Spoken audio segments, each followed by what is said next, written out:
पिछले युगों के जीवों के लिए जो शुभ कर्म करते थे उनको उन्होंने बचाया, जो अशुभ कर्म किए उनको मार दिया। तो ये काम करने के। लेकिन जो कलयुग में समृद्ध दाता दयालु ने जो जय गुरुदेव नाम जगाया सिद्ध किया है, उस नाम की महिमा अलग है। वो मार काट हिंसा के लिए नहीं आया, वो वैचारिक क्रांति यानी लोगों के भाव विचारों को बदलने के लिए, उनके गंदे खान पान को बदलने के लिए, उनके गंदे संग सुबह को बदलने के लिए, उनके गंदे कर्मों को बदलने के लिए ये समय का ऐसा नाम जगाया गया। अगर नाम न जगाया गया होता तो हम सब जीवात्माएं सोती रहती, कभी निकलने का मौका ही नहीं था। कितनी बड़ी दया कृपा महापुरुष की हुई कि हमें आपको जगाया, जगा दिया नाम को और दे दिया, उसके बदले कुछ नहीं लिया। ये है दाता, इन्हीं को दाता दयालु कहते हैं, जो देते हैं लेते नहीं है, कोई प्रकार की इच्छा नहीं रखते। तो कहते हैं कि नाम की महिमा अपार है। एक राम दशरथ का बेटा, एक राम घट घट में लेटा, एक राम का सकल पसारा, एक राम इन सब से न्यारा। जिसने राम को भेजा वो राम कौन सा, जिसने कृष्ण को भेजा वो कृष्ण कौन सा। जानकारी तो उस नाम की होनी चाहिए जिस नाम ने यहाँ पर शक्ति को नाम दे करके भेजा, वो नाम कौन सा है। कहा ये राम अयोध्यावासी राजा दशरथ के पुत्र, इन्होंने तो एक काम किया। राम एक तापस तीर्थारी, नाम कोटि कल कुमत सुधारी। इन्होंने अहल्या स्त्री का को पत्थर पत्थर से फिर स्त्री, लेकिन जीवात्मा का कल्याण उद्धार नहीं किया, आवागमन से रहित नहीं कर पाए, योनियों से मतलब यानी बदल नहीं पाए, ये काम नहीं किया। राम न सके नाम गुणगान। देखिए ब्रह्म राम से नाम बड़दायक बड़ान, तो ब्रह्म से भी बड़ा, वो परब्रह्म से भी बड़ा, महाकाल से बड़ा। जो सत्पुरुष से सचखंड अनामी धाम प्रभु धाम से नाम आता वो नाम सबसे बड़ा है। और जो नाम आए जिन नामों ने काम नहीं किया वो नाम वो ये काम वो नाम करेगा। सारी महिमा खोल के कर दी ताकि नाम में कोई शंका न हो जाए। तो जीवात्माओं की शंका संदेह बोल ब्रह्म को दूर करने के लिए सम्राट दाता दयालु बाबा जय गुरुदेव जी महाराज ने जय गुरुदेव नाम जगाया और सिद्ध किया। ये किसी इंसान आदमी पक्षी का नहीं है, ये उस मालिक का नाम है। तो मालिक का नाम मिल गया तभी तो मालिक को पुकार लगाएंगे आप। जब तक किसी का नाम नहीं जानोगे तब तक आप बुलाओगे कैसे। वो तो नाम एक आधार है, बिना नाम के हम किसको बुलाएं, किसको पुकारें, किसको अपनी फरियाद सुनाएंगे। कौन हमारी फरियाद को दूर सुन करके मतलब कष्ट दूर करेगा। जय गुरुदेव, जय गुरुदेव, जय गुरुदेव, जय गुरुदेव नाम किसका, जय गुरुदेव नाम किसका, जय गुरुदेव नाम किसका, प्रभु का प्यारा नाम। जय गुरुदेव। समृद्ध दाता दयालु पूज्य स्वामी जी महाराज आज के इस प्रातःकालीन नैमिषारण्य की तपोभूमि पर लघु सत्संग में सम्मिलित होने वाले समस्त सत्संगी प्रेमी जनों, सौभाग्य की घड़ी जब होती है, भाग्योदय की शुभ घड़ी, जब करोड़ों जन्मों की तपस्या, करोड़ों जन्मों के पुण्य, करोड़ों जन्मों की सेवाएं जब जीव की एकत्र हो जाती हैं, उनका उदय होने का वक्त आता है, तब ये पावन घड़ी संत महापुरुषों के दर्शन दीदार की, उनके सत्संग वचनों को सुनने को मिलती है। हमको ऐसी पावन घड़ी मिली, लेकिन हमने अपना सुधार नहीं कर पाया, अपना कोई काम नहीं करा पाए।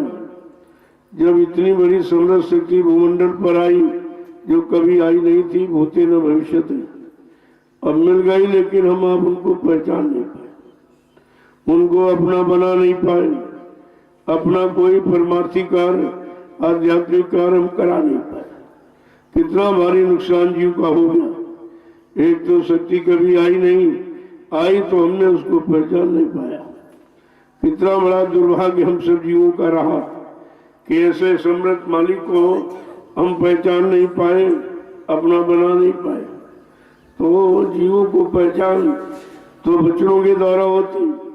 आपको वचन भी सुनाए गए, वो भी एक दिन नहीं, 10 जुलाई सन 1952 से 2012, यानी 60 बरस आपको सुनाएगा। जगाया गया, चिताया गया, होश में लाके खड़ा किया गया। अच्छे बुरे पाप पुण्य की पहचान, माँ बहन बेटी बहू की पहचान, अच्छे मानवीय खान पान की पहचान कराई गई। लेकिन हम कुछ समझ नहीं पाए।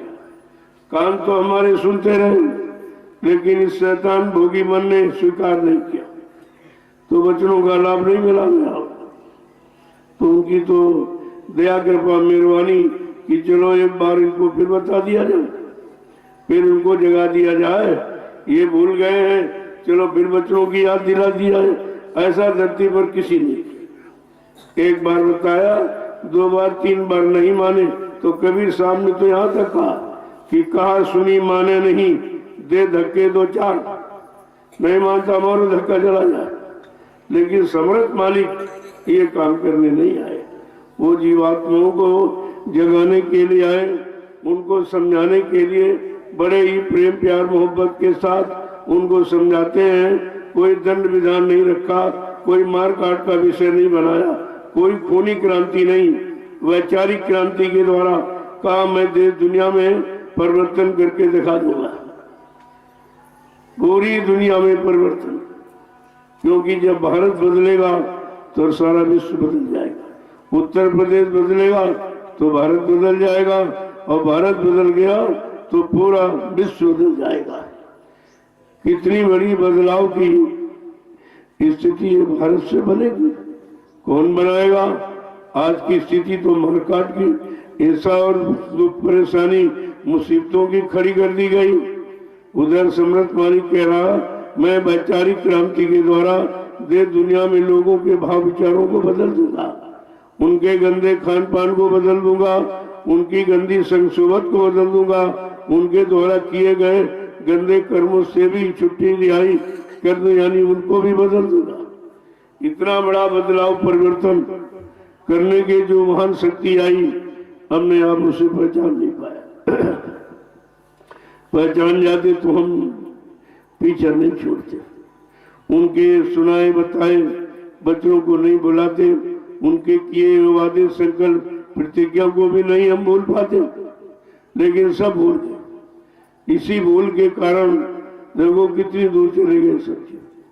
जिन्होंने पास में बैठाया, अपने में लगाया, आध्यात्मिक बच्चों को सुनाया, सब तरह से किसी तरह से ये सब रूहें जीवात्माएं जाग जाएं और सब सुन समझ कर अपने घर को चले। लेकिन हमने उन्हीं का साथ छोड़ दिया, उन्हीं को अपना बना नहीं पाया और उल्टा सीधा प्रचार कलंक का लगा दिया कि बाबा जी शरीर छोड़ के चले गए, धोखा दे के चले गए, दगेबाजी करके चले गए, वादा खिलाफी करके चले गए। ये और प्रचार आपने कर दिया। कितना बड़ा दोष। अरे महापुरुष पर इस तरह का कलंक लगाना सबसे बड़ा पाप गुनाह का कारण है। ये सब वो सजा मिलेगी उनको। जिन्होंने ऐसा किया है वो सजा पाने के अधिकारी है। इस सजा को कोई यहाँ माफ नहीं कर सकता, ये माफी नहीं कोई दे सकता। तो कितना बड़ा जुर्म हो गया। बजाय लाभ पाने के हमने कितना बड़ा जुर्म और अपराध कर डाला कि अपने समृद्ध मालिक को कह दिया मर गए चले गए। मर जाना तो एक गाली है, एक अपशब्द है। हम लोगों को जब क्रोध में कह देते मर जा, तो ये हो जा, तो हो जा, और यही यानी अपशब्द महापुरुष पर प्रयोग कर दिया गया और हम सब लोग सुनते भी रहे। सबने कहा और हमने आपने बैठकर सुनते रहे, अपने गुरु का अपमान सहते रहे, उन पर एक झूठ बोलने वाला कलंक भी सहते रहे। कितना बड़ा अपराध हमने आपने किया। जिस महापुरुष ने सच्चाई का आपके सामने बखान किया और सतलोक सचखंड जीवात्मा को पहुंचाने का वादा किया, फिर हम उस पर ये कलंक लगा बैठे कि झूठ बोल के चले गए। कोई काम नहीं किया। ये कितना बड़ा अपराध है। इसी की सजा ये धीरे धीरे जिन्होंने कहा मर गए, ये सब तुम्हारे सामने मुर्दा ही हो जाएंगे, सब मुर्दा हो जाएंगे। केवल आप देखते रहिए और बच्चों को सुनते रहिए। फिर से आपको एक मौका मिल गया समर्थ सद्गुरुदाता दयालु बाबा जय गुरुदेव जी महाराज के वचनों को सुनने का। इससे बड़ा अवसर और कब मिलेगा। एक एक वचन को बड़ी सावधानी के साथ आपको सुनना चाहिए। जब सुनोगे तो समझ में आ जाएगा। वचन सब मानव शरीर पर ही है, क्योंकि इसी शरीर से जीवात्मा का उद्धार कल्याण होना।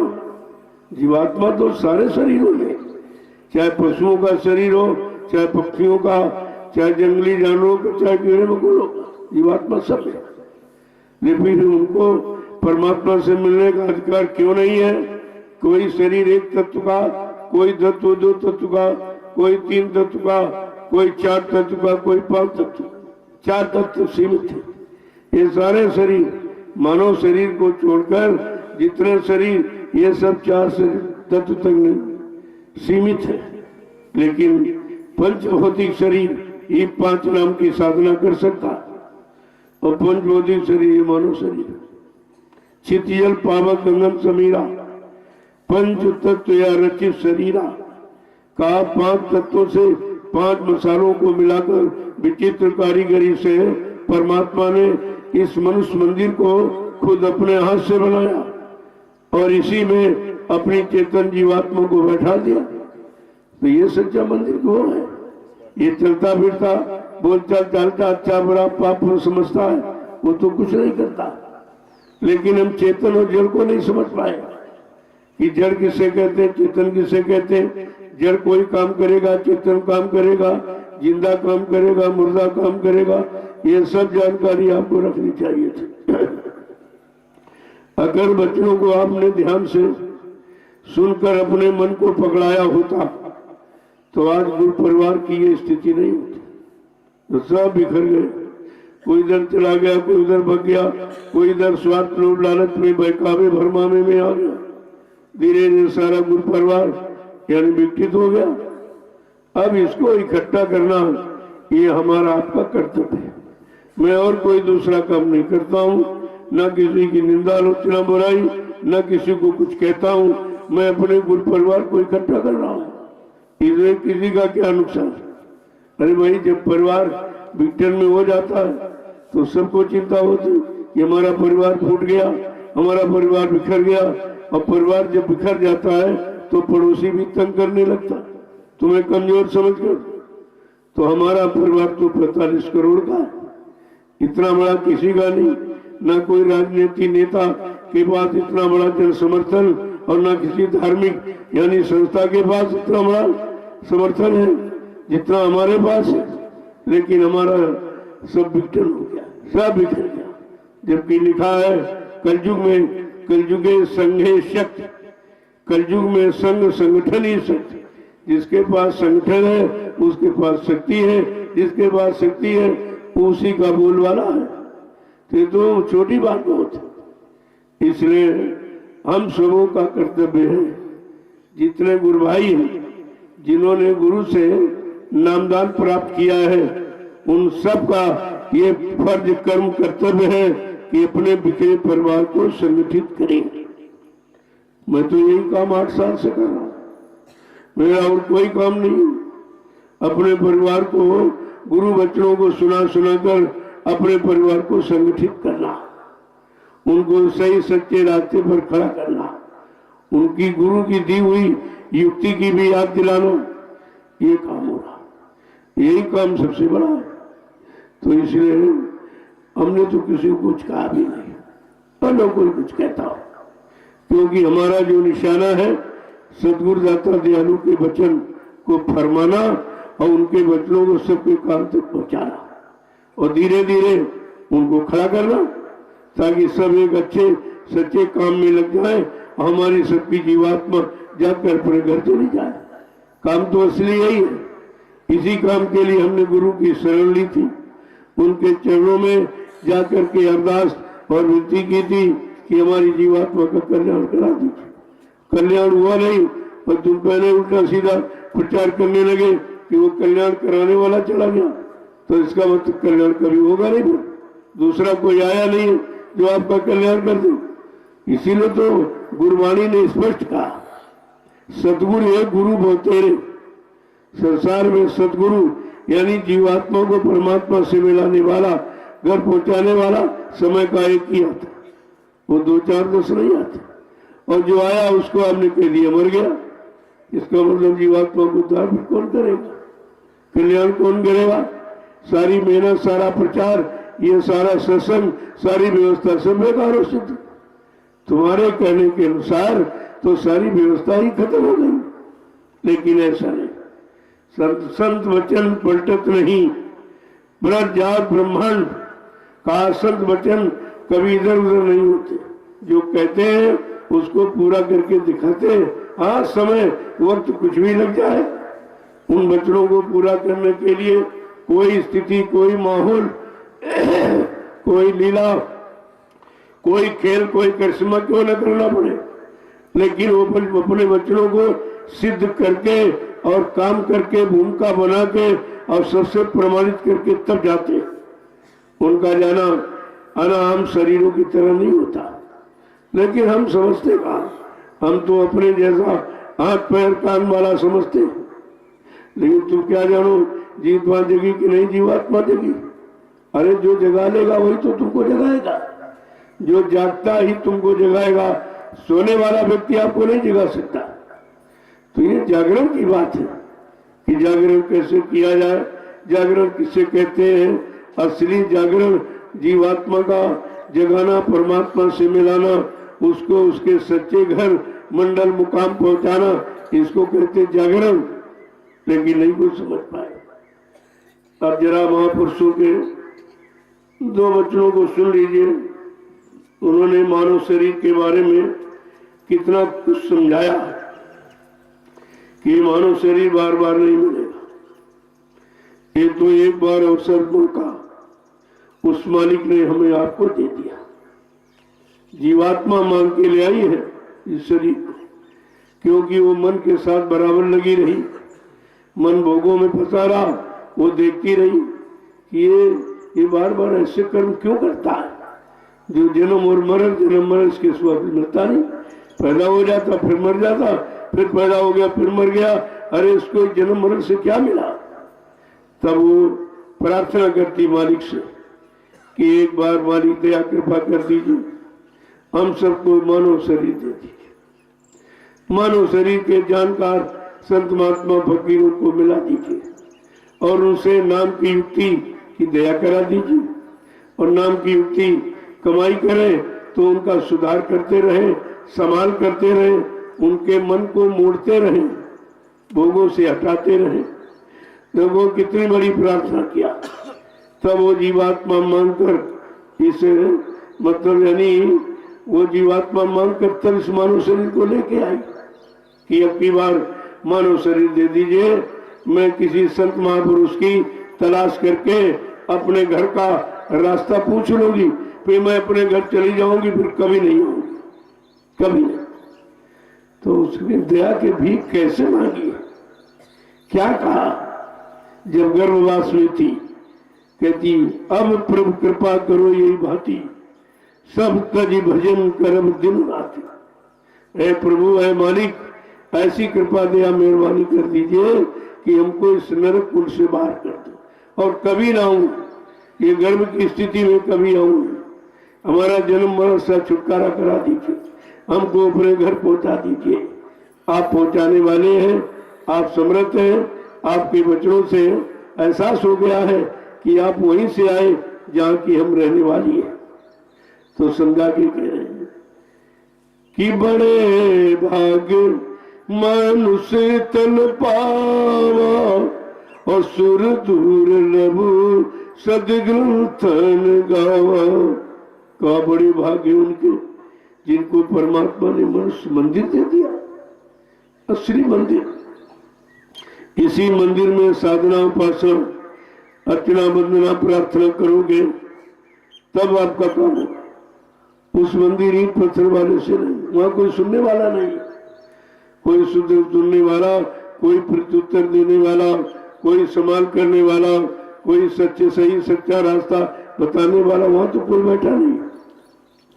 तो कह रहे कि नर तन पाए विषय मन देही और पलटी सुधा से 60-20 नहीं।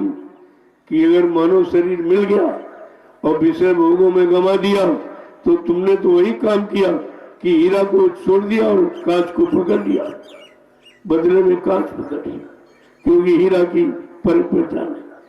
हीरा जन्म अमोलक, कौड़ी बदले जा।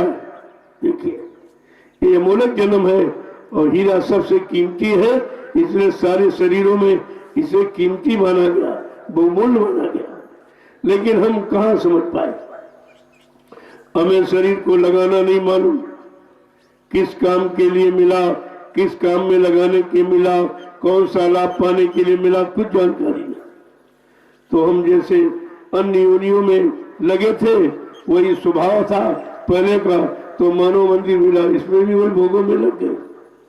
अब धीरे धीरे अगर समर्थ मालिक ना आते तो ये काम कोई नहीं करता।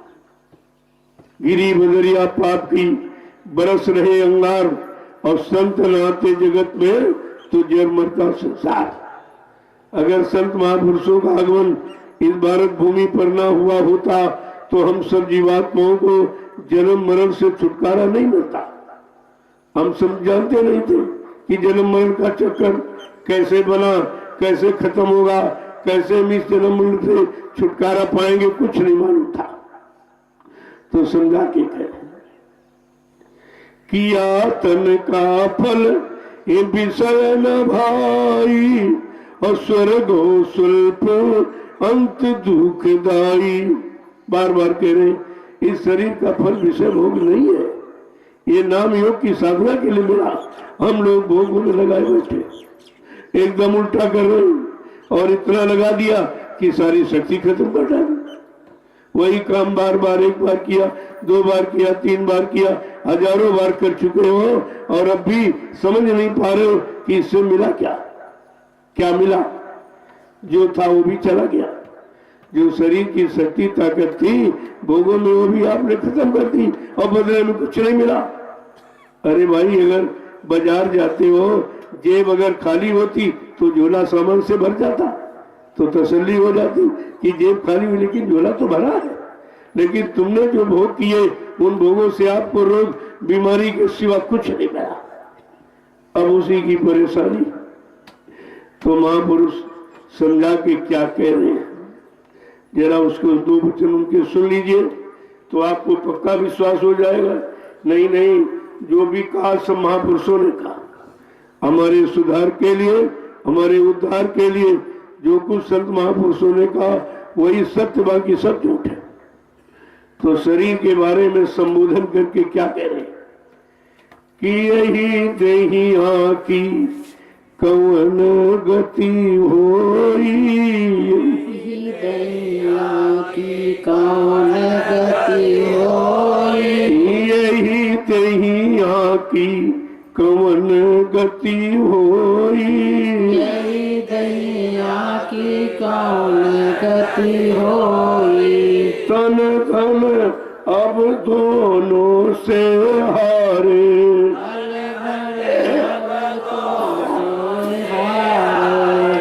तन धन अब दोनों से हारे, तन धन दोनों से हारे। बुद्धि होश सब खोई, बुद्धि होश सब खोई, कमन गति होई तोई, बुद्धि होश सब खोई, ये दहिया की कमन गति होई, सब खोई ये दहिया की कमन गति, यही दहिया की कमन गति होई, यही दहिया की कौन गति हो। कह रहे की अंतिम दुर्दशा देह माने देह शरीर की क्या होगी, क्योंकि इसको तो जला के राख कर दिया जाएगा, इसको कोई देखना पसंद नहीं करेगा। कहा ये बताओ, जिस शरीर पर तुम घमंड कर रहे हो, भोगों में फंस के बर्बाद कर रहे हो, अंतिम दशा क्या होगी, अंतिम दुर्गति कैसी होगी। कहते कि तन और धन से सब हार गए, न तन काम में आया न धन काम में आया।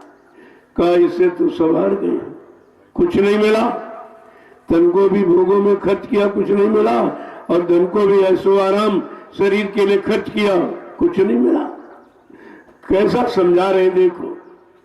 और कहते बुद्धि होए सब कोई, जो बुद्धि परीक्षण का यंत्र, जिससे अच्छे बुरे पाप पुण्य की पहचान, माँ बहन बेटी की पहचान, सत्य असत्य की पहचान होती, उसको भी हमने आपने खराब कर दिया। वो बुद्धि नाशक नशा पी करके बुद्धि को पागल कर दिया। अब पागल बुद्धि बेचारी क्या कर सकती। फिर समझा के क्या कह रहे हैं, इंद्रिय शिथिल भयो तन जर जर, इंद्रिय शिथिल भयो तन जर जर, इंद्रिय शिथिल भयो तन जर जर, इंद्रिय शिथिल भयो तन जर जर, समय बितावे सोई सोई, समय बितावे सोई सोई, देहिया की कवन गति होई। समय बितावे सोई सोई, देहिया की कवन गति होई। समय बितावे सोए सोई, देहिया की कवन गति होई। समय बितावे सोई सोई, देहिया की कवन गति होई। कहते इंद्रियां शिथिल हो गई। जैसे आप ज्यादा काम करते तो शरीर शिथिल हो जाता है, फिर आपको नींद आ जाती है। इस तरह भोगों में लगाकर सारी इंद्रियों को आपने शिथिल कर दिया। अब उनसे कुछ होने वाला नहीं, इतनी कमजोर हो गई, क्योंकि सारी शक्ति आपने खत्म कर दी। जब शक्तिहीन हो गई तो शिथिल, उसी शिथिल अवस्था को वृद्धावस्था कहते, बुढ़ापा कहते। बुढ़ापे में कोई इंद्रिय नहीं काम करती, ना आँख देख पा रही सही तरीके से, न कान स्पष्ट शब्द सुन पा रहे, न मन मतलब यानी सही जगह टिक पा रहा, न दांतों से कुछ खाया जा रहा, न पैरों से चला जा रहा, न हाथों से कुछ खाया जा रहा। सारी इंद्रियां शिथिल कमजोर कर दी आपने भोगों में इनको लगा करके। तो कहते कि सारा समय खाने कमाने सोने में चला गया, मिला कुछ खाने में, कमाने में, सोने में। ये तीन स्थितियों में आपका समझ आ रहा, और मिला कुछ मिल भी जाता, चलो ठीक था भाई, कमाना खाना कुछ हमारा काम बन रहा, कुछ नहीं हुआ। आगे क्या करें समझा कि चकित और असहाते की तोई, चकित और असहाय देख कर, चकित और असहाय देखी तोई, चकित और असहाय देख तोय, पास न आवत कोई, पास न आवत कोई, देहिया की कवन गति होई। पास न आवत कोई, देहिया की कवन गति होई। पास न आवत कोई, देहिया की कवन गति होई। पास न आवत कोई, देहिया की कवन गति होई। जब तुमको कमजोर देखकर, तुम्हारे बुढ़ापे की स्थिति देखकर कोई पास में नहीं आता कि ये कुछ काम तो करेगा नहीं, अपने काम में लगाए रहेगा, ये दो वो लाओ, इसलिए कोई पास ही नहीं आ रहा। सब तुमसे नफरत करने लगे। अब ये विचार करो, भोगों को भोग करके आपने क्या किया, शरीर को कमजोर शिथिल बना दिया। अब जिसके कारण तुम्हारे परिवार के लोग तुम्हारे पास नहीं आ रहे, तुमको अब देखना भी पसंद नहीं करें। अब तो चाहते भगवान कभी नहीं उठा ले, ये चारपाई खाली करके चला जाए। कोई रहने के लिए प्रार्थना नहीं करता। सब प्रार्थना करते ये कब मरेगा, कब जाएगा, कब मरेगा, कब जाएगा। कहा ये तुम्हारी स्थिति है, यानी अंतिम दशा तुम्हारी बड़ी खराब होगी। आगे समझा के क्या कह रहे हैं कि बसन दीन मुख बचन न आवत, दसन दीन मुख बचन न आवत, दसन दीन मुख बचन न आवत, दसन दीन मुख बचन न आवत।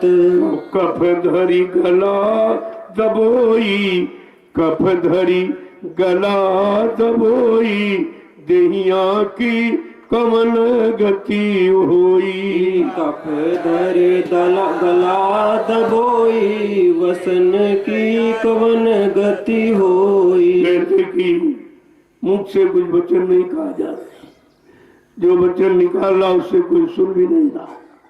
कि पानी मांग रहा, कि भोजन मांग रहा, कि दवाई मांग रहा, क्या कह रहा, कोई सुनने को भी तैयार नहीं। इतनी नफरत लोगों को तुम्हारे बुढ़ापे से है कि अब वो देखना सुनना कुछ पसंद नहीं करते, और ज्यादा कुछ को तो डांट देते। तो कहने का मतलब है इस दुर्दशा से हम कैसे बचे। बचने का उपाय केवल नाम की कमाई है। दाम की कमाई करके तो आप बुढ़ापे में पहुंच गए, और दाम की कमाई तुम्हारे काम आई नहीं। जो तुमने शरीर से परिश्रम करके दुकान मकान जमीन जायदाद ये पर घर मकान बनाया, बाल बच्चों को पैदा करके उनकी परवरिश, उनको पढ़ा लिखा शादी ब्याह सब योग बना दिया, लेकिन तुम बेकार हो गए। अब वो तुम्हारी हमदर्दी कोई नहीं देख रहा कि इन्होंने मेरे साथ क्या किया। कहा सब भूल गए, और केवल गले को कफ ने रोक दिया, नहीं रोक दिया, ढक दिया। अब वचन भी नहीं निकल रहा, कोई बात कह भी नहीं पा रहे, और कहते हैं तो कोई सुन भी नहीं रहा। कैसी स्थिति बुढ़ापे की है, पूरा वर्णन कर रहे हैं। और एक दिन बुढ़ापा आएगा सबको, इससे हम आप बच नहीं सकते। जब वो आएगा जरूर, ये स्थितियां भी आएंगी, ये परेशानियां भी आएंगी, ये मुसीबतें भी आपके सामने। तो कहा ये समय नाम की कमाई करके इसे तुम ठीक कर लो, अभी वक्त मौका है, आप कर सकते हो। महापुरुषों ने कितनी सांत्वना, कितना ढांढस बंधाया कि चिंता मत करो, जो तुमने किया सो किया, लेकिन अब मत करो। जब से जाना तब से माना, और ये संकल्प लो कि अब लो नसानी अब न से। जो भी समय 100 की घड़ी पूंजी सब चली गई, अब जो बची खुची है वो भी इन भोगों में नहीं खर्च करूंगा। खर्च करके देख लिया कोई मेरा बना नहीं, सब हमसे काम लेके अलग हो गए, और जो शक्ति बची है उसको प्रभु नाम में लगा दो, तो अभी तुम्हारा कुछ हो सकता है। क्यों महापुरुष तो इतना खुश है कि एक घड़ी आधी माँ पुण्याप गोस्वामी संगत साथ की हरे कोट अपराध।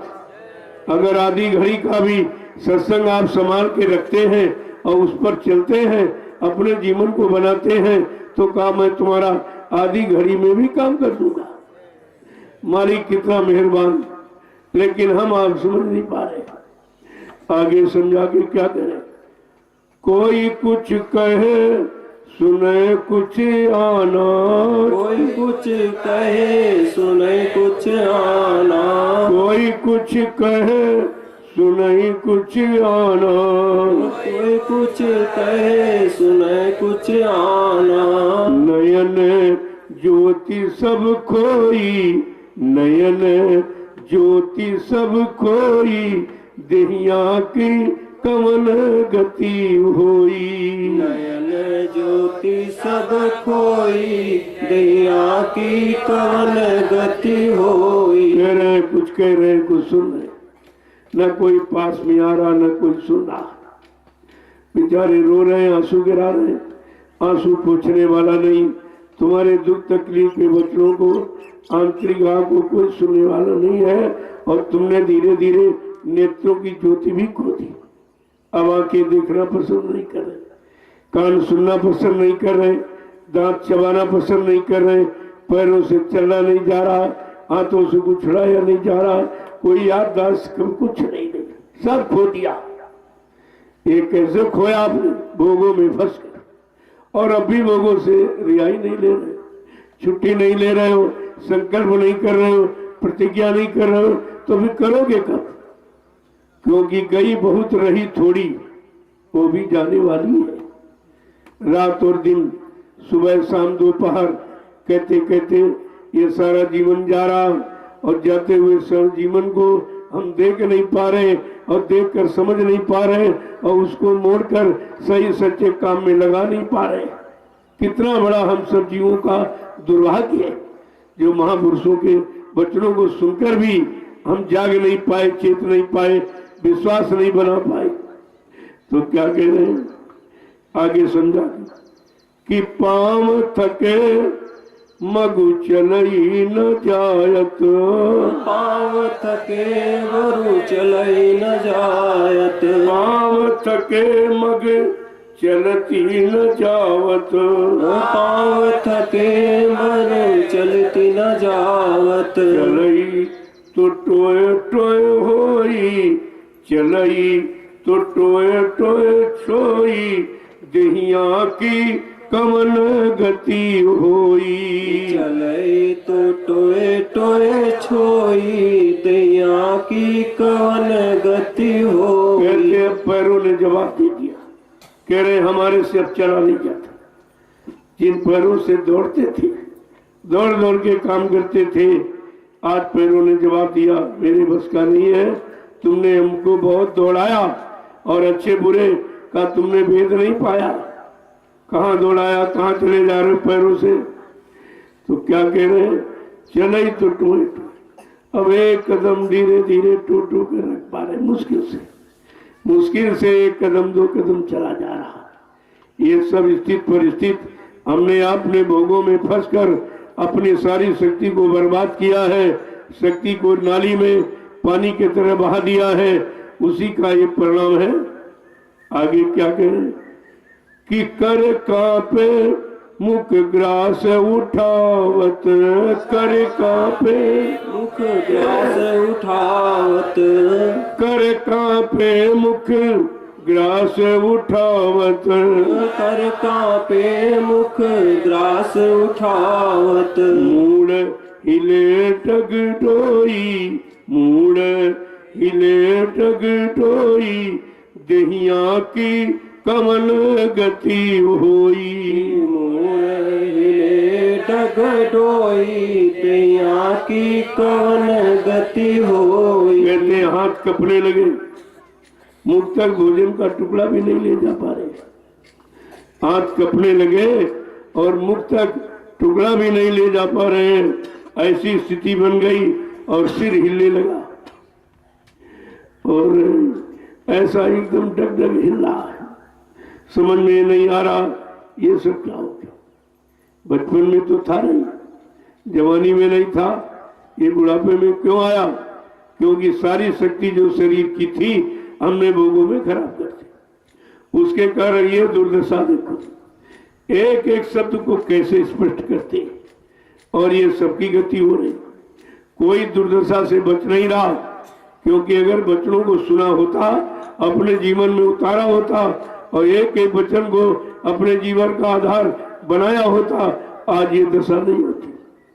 आगे क्या कह रहे हैं, खड़े न चैन न बैठत सोवत, खड़े न चैन न बैठत सोवत, खड़े न चैन न बैठत सोवत, खड़े न चैन न बैठत सोवत, पीड़ा अंग अंग होई, पीड़ा अंग अंग होई, देहिया की कमन गति होई, पीड़ा अंग अंग होई, दैया की कवन गति होई। कहते अब खड़े होने भी चैन नहीं, ज्यादा देर खड़ा नहीं जाता, ज्यादा देर बैठा नहीं भी जा रहा, ज्यादा देर लेटा भी नहीं जा रहा।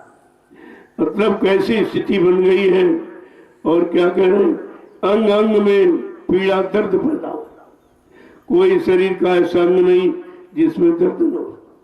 कहा यह स्थिति आपने पैदा की है जमाने की शक्ति ताकत को भोगों में खर्च करके।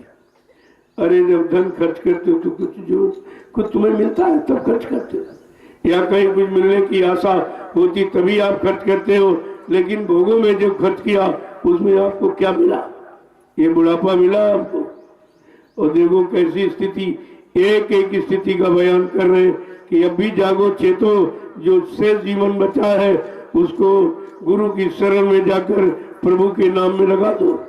आगे क्या कहना कि हाय हाय करी समय बितावत, हाय हाय करे समय बितावत, हाय हाय करी समय बितावत, हाय हाय करे समय बितावत। औषधि लगे ना कोई, औषधि लगे ना कोई, देहिया की कमन गति होई। औषधि लगे न कोई, दैया की कवन गति होई। देखो कहते हैं अब तुम हाय हाय करते हो तो उससे क्या होगा?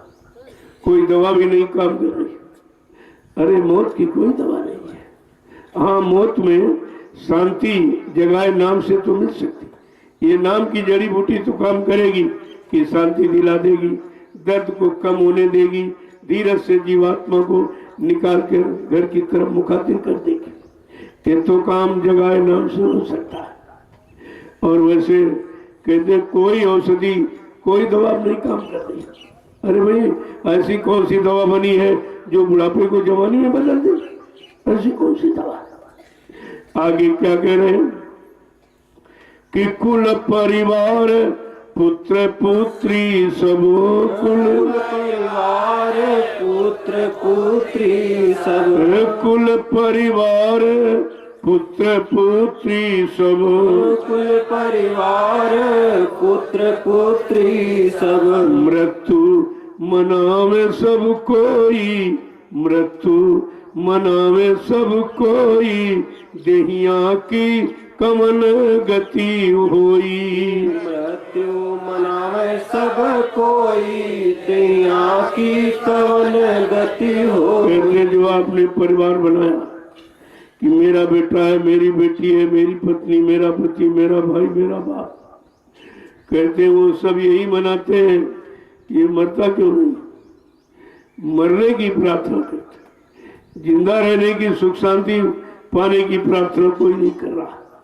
कहा देखो जो तुमने रिश्ते बनाए वो भी तुमसे नफरत कर रहे, वो तुमको अब रहना जिंदा देखना नहीं चाहते कि कभी हम मरे जल्दी हटे, घर के घर पाक खुदा बोल यानी जग की जगह खाली हो जाए। एक एक वचन को कैसे बता कि यही स्थिति हमारी आपकी होगी। इसलिए वो स्थिति में आने के पहले तुम अपना सुधार कर लो, नाम की कमाई करके इस शक्ति ताकत को बचा लो, तो बुढ़ापे में पाने वाली जो कष्ट मुसीबत तकलीफें हैं वो कम हो जाए। आगे क्या कहें कि ना जाने कहाँ काल पछाड़ी, ना जाने कहाँ काल पछाड़ी, ना जाने कहाँ काल पछाड़ी, ना जाने कहाँ काल पछाड़ी। सोई काटो जो बोई, सोई काटो जो बोई, देहिया की कमल गति होई। सोई काटो जो बोई, दैया की कवन गति होई। कहते अब काल पीछे पड़ गया, जो जो किया है उसकी सजा दे रहा है। यही पर सजा मिले और कहीं मकान नहीं बना वहां तुमको ले जाकर सजा दिला। मृत्यु अंतिम श्वास तक सारे कर्मों का फल तुमको दे देगी। अब तुम यहाँ रो रहे हो लेकिन तुम्हें कोई रोना समझ नहीं रहा है, क्योंकि कष्ट तो तुमको हो रहा, देखने वालों को थोड़ी कष्ट हो रहा। मुसीबत तुम पर आई है और काल पीछे पड़ा है, ये भी तुम ही देख रहे हो, दूसरा देख नहीं रहा। और सब कहा जो जो आपने किया, अच्छा बुरा किया, पाप किया, पुण्य किया, सुख किया, शुभ किया, कहते उसी का फल तुम बड़े बड़े भोग रहे हो, यही तुम्हारी यानी गति दुर्गति है। आगे समझा के क्या कह रहे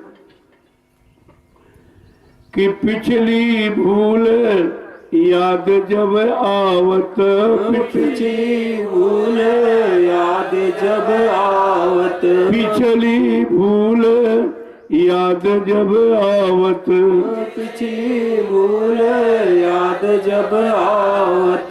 दस में कैसा कह रहे कि नयन डांडी मुख सरोई, नयन ढांपी मुख रोई, देहिया की कमन गति होई। नयन ढाप मुख रोई, दैया की कवन गति होई। कि बसन ढांपी मुख रोई, देहिया की कमन गति होई। वसन ढाप मुख रोई, दैया की कवन गति होई। जो जो आपने अच्छा बुरा पाप पुण्य किया, अब उसी की याद आ रही है। वो याद कर कर मुख पे कपड़ा डाल करके अंदर अंदर रो रहे हैं, अंदर रो रहा है। बड़ा बुरा किया, बड़ा पाप किया, पहले करने में समझ में आया नहीं, किसी ने बताया नहीं, आज हमारी कितनी बुरी दुर्दशा हो रही, कोई सुनने वाला नहीं, कोई दुख से यानी सहयोग करने वाला नहीं है। आपके दुख में कौन सहयोग करे? इसीलिए कहा सुख में सुमरन सब करे, दुख में करे न कोई। जो दुख में सुमरन करे तो सुख है। अरे अब अगर आपने दुख में सुमरन याद की होती, बच्चों को समझा होता, बच्चों पर चले होते, तो आज ये रोने वाली स्थिति नहीं। कानों ने सुना, शैतान मन ने भोगों की मस्ती में गुरु बच्चों को पकड़ा ही नहीं, उनका कोई महत्व नहीं किया, बच्चों की गौरव गरिमा को कुछ नहीं समझा, इनकी शक्ति ताकत को नहीं समझा। ये वचन हमको बचाने के लिए सुनाए जा रहे हैं, लेकिन हमने आपने उस पर गौर नहीं किया, क्योंकि मन भोगों का रसिया था।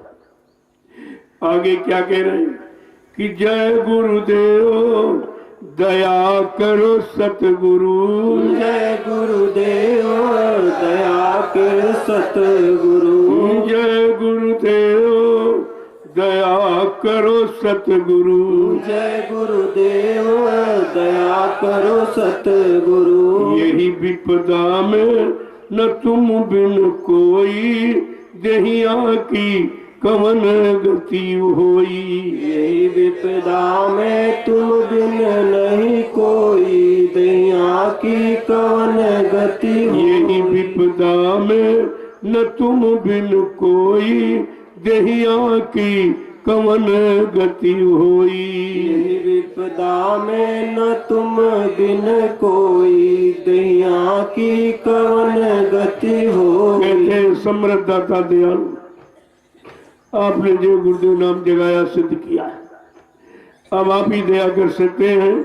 इस हमारी गाड़ी मुसीबत में कोई दिखाई नहीं दे रहा, जिनको अपना बनाया, अपने पास रखा, आज सब दूर भाग रहे हमसे। हमारी बुढ़ापे की स्थिति को देखकर सब हमसे दूर भाग रहे, सब किनारा कर रहे। कोई नहीं ये कह रहा कि नहीं नहीं तुम अब ज्यादा दिन जिंदा रहो, सब मृत्यु की प्रार्थना कर रहे कि कितनी जल्दी ये समाप्त होगा।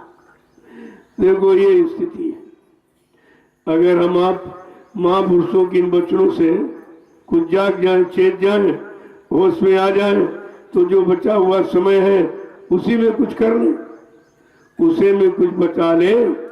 जो पूंजी सौसों की है इसे बचा करके हम लगा ले, उनकी शरण में जाकर उनके वचन पालन, हुक्म पालन में लगा ले, अपना कुछ परमार्थ बना ले। क्योंकि वो दयालु है, वो दया करने आए हैं, वो दया करके ही आपको आपकी सब कुछ सुधार करेंगे। लेकिन कम से कम तुम पास में तो जाओ, बच्चों को तो सुनो, इसमें कौन सा खर्चा। और वो कुछ मांगते भी नहीं। कोई दान दक्षिणा रुपया पैसा सामान आपसे नहीं मांगा जाता। ये काम परमार्थ में नहीं होता, क्योंकि इनसे परमार्थ बनता भी नहीं। अब ये है, अगर बनाने वाले आ जाएं, वो दया करके कोई आधार बना दे और हमारा ये जड़ सामान लगा ले और उससे हमको परमार्थी लाभ दिला ले, ये तो उनकी दया पर निर्भर है। पैसे तो सामान से कुछ नहीं, कोई नहीं कुछ कर पाया।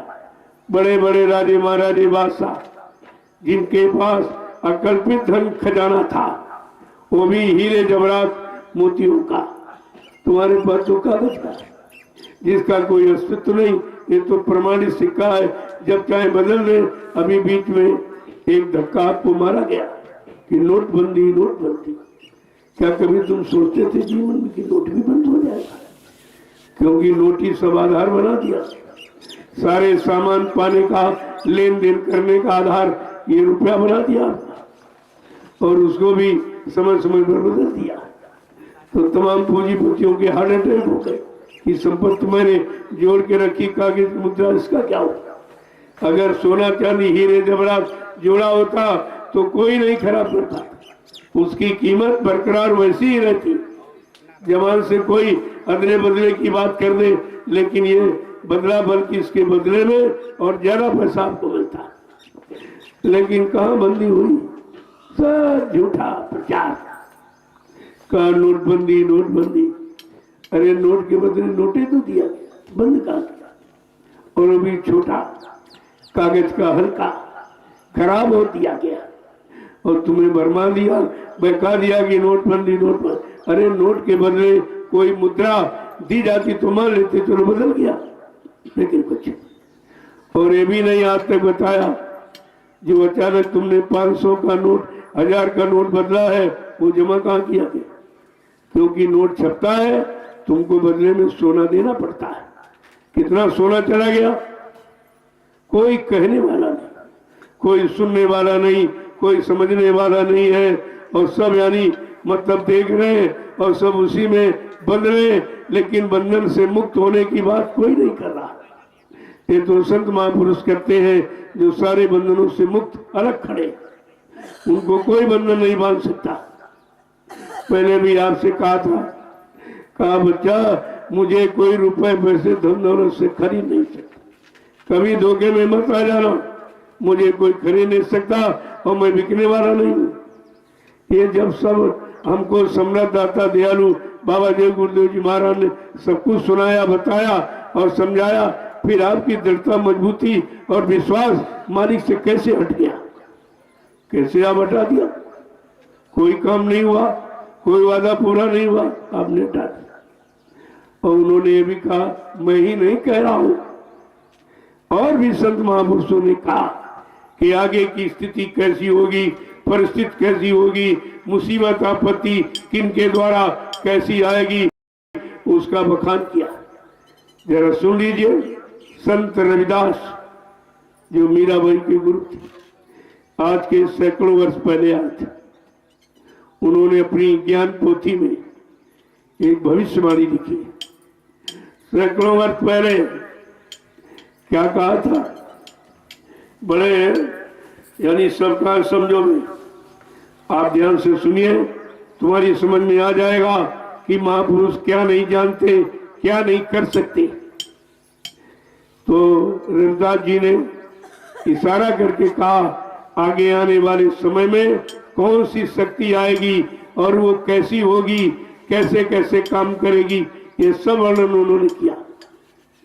कह रहे हैं कि भारत में अवतारी होगा जो अति विस्मयकारी होगा, ज्ञानी और विज्ञानी होगा, वो अद्भुत सेनानी होगा, जीते जी कई बार मरेगा।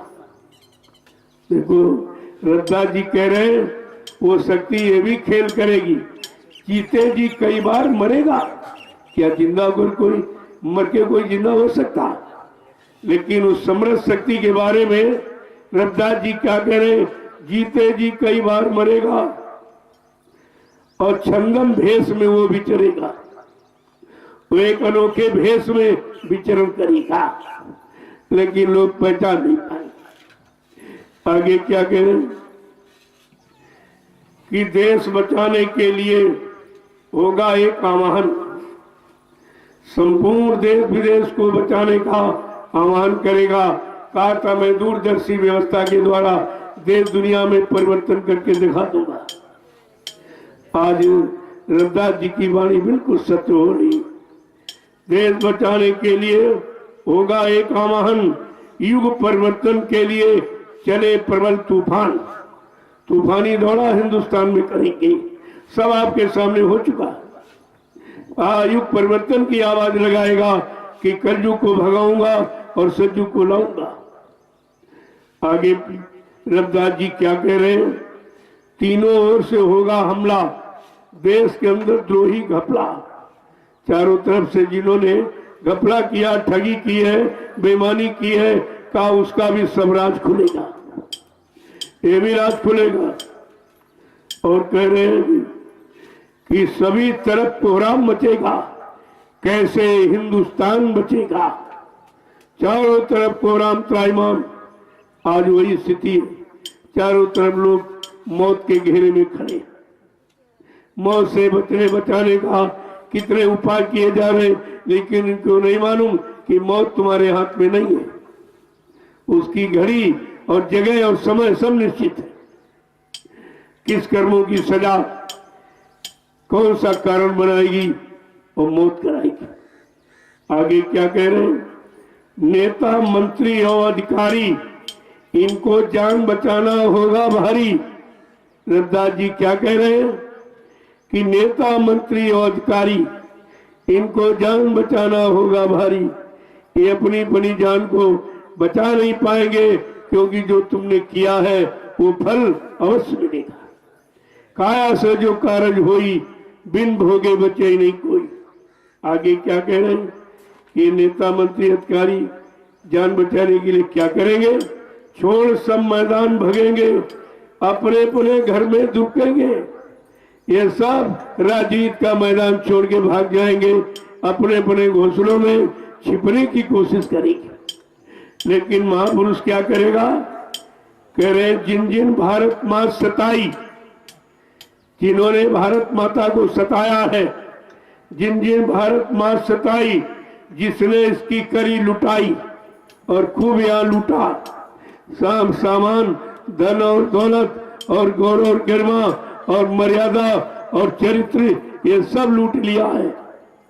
उनके लिए क्या कह रहे हैं कि जिन जिन भारत मात सताई, जिसने इनकी करी लुटाई, वो महापुरुष क्या करेगा? ढूंढ ढूंढ कर बदला लेगा, सब हिसाब चुकता कर देगा। वो ढूंढ ढूंढ करके तुम कहीं छिप नहीं सकते हो, क्योंकि वो त्रिकालदर्शी है, वो सब कुछ देखते हैं। कहाँ तुम छिपने जा रहे हो वो जगह भी जानते। कहाँ ढूंढ ढूंढ कर बदला लेगा, सब हिसाब चुकता कर देगा। आगे क्या कह रहे हैं? चीन अरब की धुरी बनेगी। देखिए आज चीन से ही वायरस निकला, और रविदास जी सैकड़ों वर्ष पहले बता रहे कि चीन अरब ये धुरी बनेगी, विध्वंसक ताकत उभरेगी, विध्वंस करने वाली, विनाश करने वाली, दुख देने वाली, मौत के करीब ले जाने वाली ये स्थिति ये चीन अरब से पैदा हो जाएगी। कितनी बड़ी जानकारी महापुरुषों जो सैकड़ों वर्ष पहले बता रहे। आगे क्या कह रहे हैं? सभी तरफ संगीन लड़ाई, घाटे में होंगे ईसाई। ईसाई माने मुसलमान, एक घाटे में चला जाएगा। देखो कहते मुसलमान आपस में लड़ेंगे, अपनी हानि आप करेंगे। ऐसी स्थिति बन जाएगी। और इटली में कोहराम मचेगा। इसके बाद इटली नस्तानाबूद हो गया, वहां भी ये प्राकृतिक प्रकोप पहुंच गया। और वो ऐसा कह रहे हैं जैसे आंख से देख रहे हैं। सत्य बात है, वो दिव्य दृष्टि थे, अपनी दिव्य दृष्टि से भूत भविष्य वर्तमान सब देख लेते एक ही जगह बैठकर, तभी तो परिणाम घोषित करते। इटली में कोहराम मचेगा, लंदन सागर में डूबेगा। आगे क्या कह रहे? युद्ध तीसरा अति प्रलयकारी, जो होगा भारी संहारी। का जो तृतीय युद्ध होगा बड़ा ही विध्वंसकारी होगा, बड़ा जानलेवा खून खराबा करने वाला होगा। आगे क्या कह रहे हैं? भारत होगा विश्व विजेता, भारत होगा विश्व का नेता। लेकिन भारत धार्मिक देश है, ऋषि मुनि महात्माओं ये भूमि है, ये कृष्ण और राम की धर्म कर्म भूमि और संत महापुरुषों की योग भूमि है। कहता ये भारत विश्व का अगुवा बनेगा, सारी सलाह विश्व के लोग भारत से लेंगे।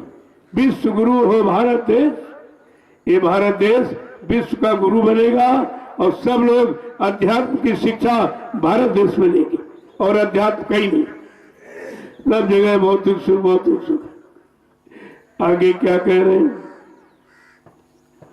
कि दुनिया का कार्यालय होगा, भारत में न्यायालय होगा, न्यायपालिका। जो आज भारत अमेरिका में है वो भारत में आएगी। सारे देश विश्व के सब भारत से न्याय पाएंगे। भारत सबको न्याय देगा तो क्या भारत देगा? अरे भारत का वो अद्वितीय विलक्षण दिव्य महापुरुष ये सब काम करेगा। आगे क्या कह रहे हैं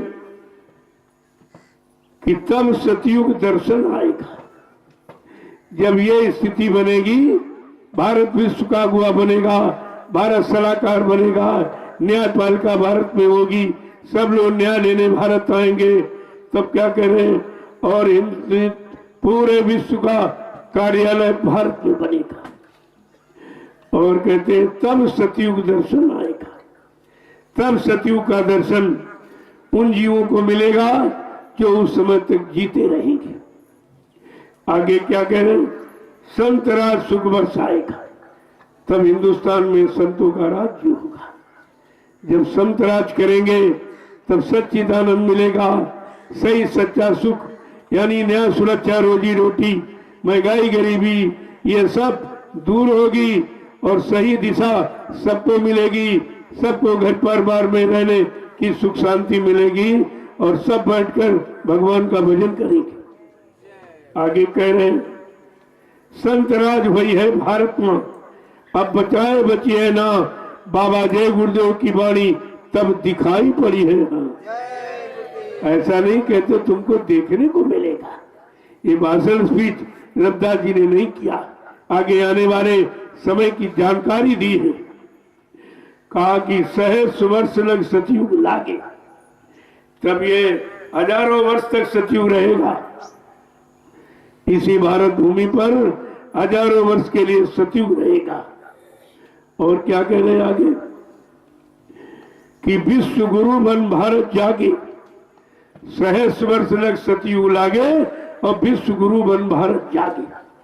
तब भारत विश्व का अगुवा होगा। ये जागरण, ये जानकारी सबको दे दी जाएगी, सब जान जाएगी। देखो कितनी बड़ी भविष्यवाणी, इनको कौन समझ पाएगा?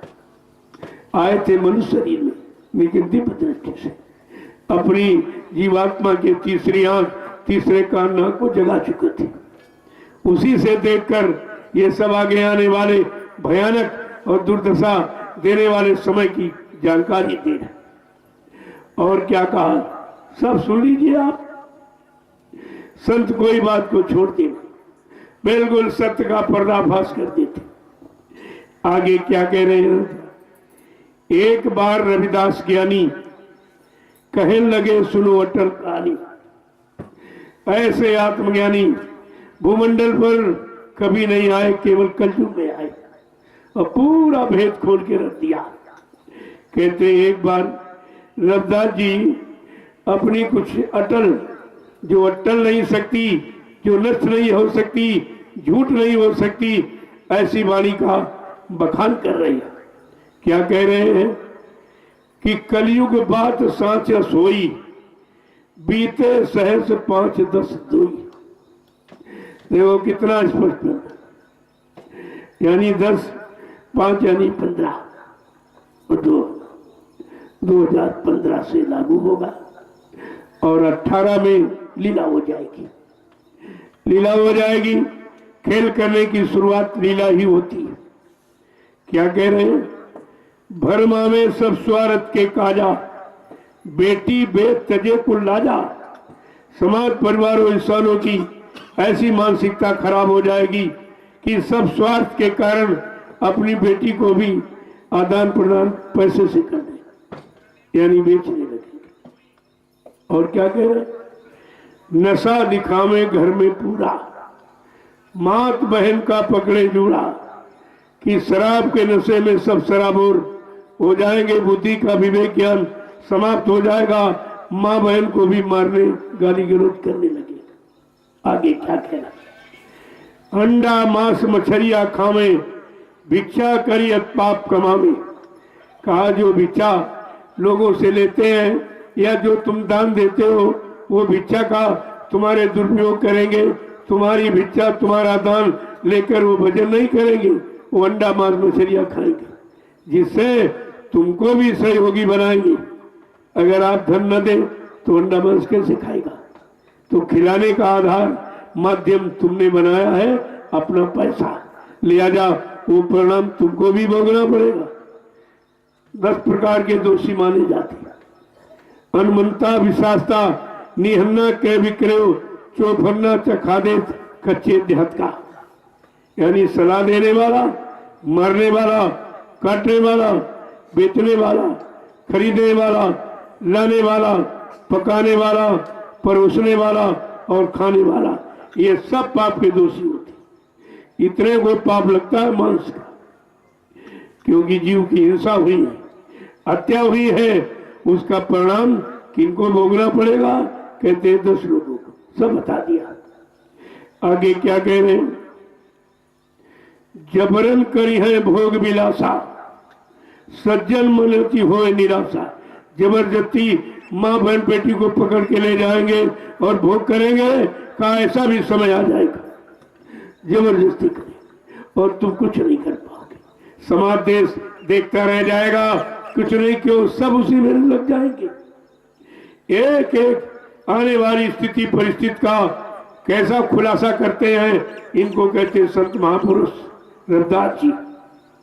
क्या कह रहे हैं कि पर नारी को गले लगाई है, नारी भी अति आतंक मचाई है। पराई स्त्री को गले लगाएगा, अपनी स्त्री को मारेगा, पीटेगा, भगाएगा, ऐसी भी स्थिति आ जाएगी।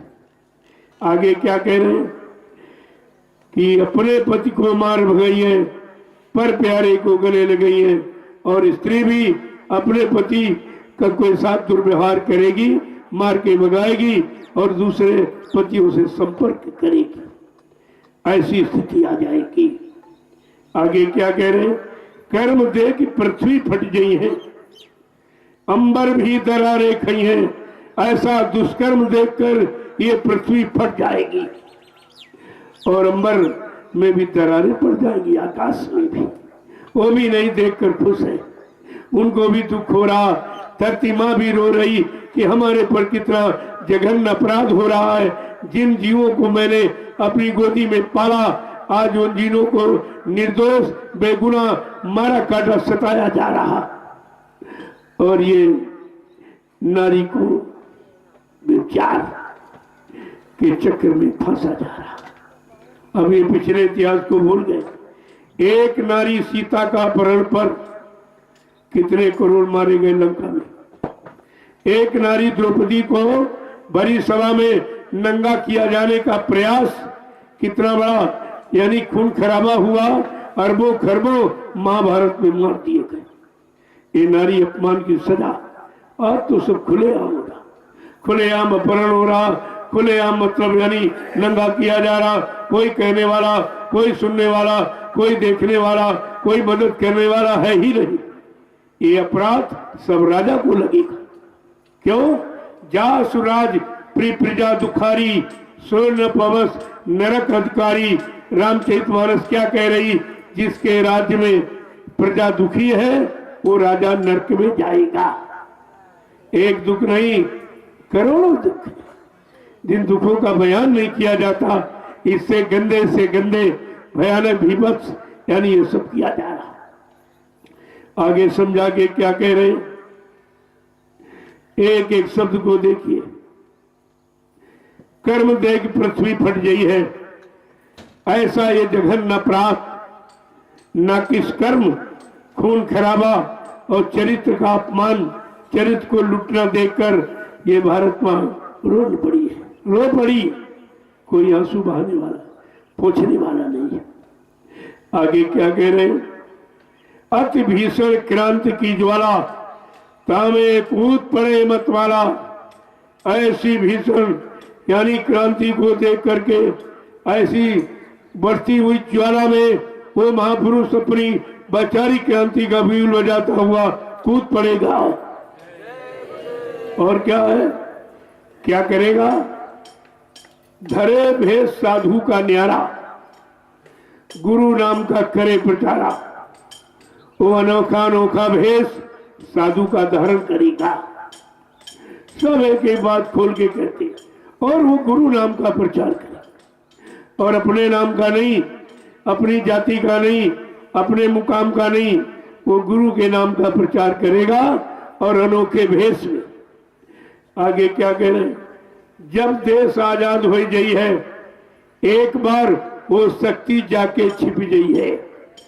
आजादी के बाद वो शक्ति जाकर के एक बार अदृश्य हो जाएगी, अंतर्ध्यान हो जाएगी, मर नहीं जाएगी, अंतर्ध्यान हो जाएगी। तुम बात शब्द को समझते नहीं हो। आगे कह रहे हैं वो कैसे कैसे काम कराएगा, कैसे आदेश देगा। यानी संत रविदास जी खोल के कह रहे हैं वो टाट बक्कल का वस्त्र पहने है, ये भी काम करेगा। अपने मुरीदों को, अपने भक्तों को, अपने दूरदर्शी व्यवस्था का काम संभालने वाले को टाट के वस्त्र पहनाएंगे। ये टाट फकीरी भेष। बलकल टाट का वस्त्र पहने है, साधन भजन सबसे करवई है। वो साधन भजन भी कराएंगे। दोनों काम, इधर यानी अध्यात्म का और भौतिक का, और देश का और सत्सत्य देश का, यानी दोनों का काम कराएंगे। आगे क्या कह रहे हैं?